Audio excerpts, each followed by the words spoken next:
धरती पर रेंगने वाले मनुष्य होकर एक राक्षस कन्या पर हाथ उठाने की धृष्टता। महाभट दूषण, दंडकारण्य का गुप्त समाचार रखने वाले और वीर अकंपन, वो कौन है जिन्हें महाबली वीर घर का डर नहीं?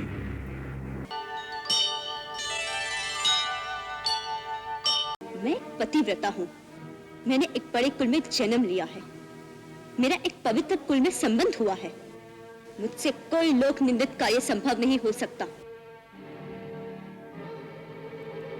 तुम अपना मन मुझसे हटा लो, नहीं तो इसी पाप की आग में तुम अपने स्वर्ण लंका समेत भस्म हो जाओगे। तुम्हें श्री राम की शक्ति का आभास भी नहीं है। उनके धनुष की टंकार मात्र से लंका द्वीप समुद्र की गल में डूब जाएगा। एक तुम्हारे पाप के कारण सारे संसार में राक्षस कुल का विनाश हो जाएगा। पिताजी, लंकेश्वर के महल में कितनी ही रानियां रहें, मुझे उनसे कोई विरोध नहीं। तो क्या सीता से है? नहीं, सीता से भी नहीं।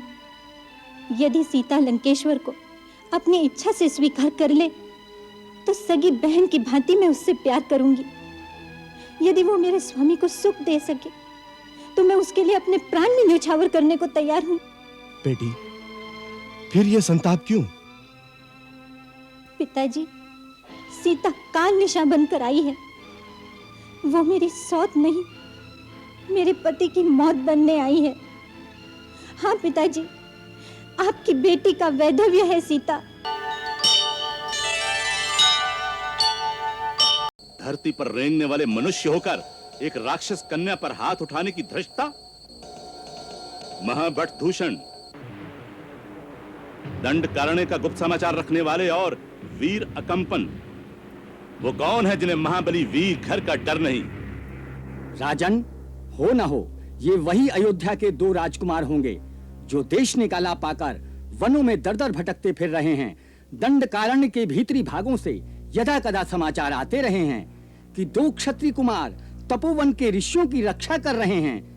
जो राक्षस उधर आता है वो उसे मार डालते हैं। सुना है उनके कारण राक्षसों ने तपोवन में ऋषियों का शिकार करना छोड़ दिया है।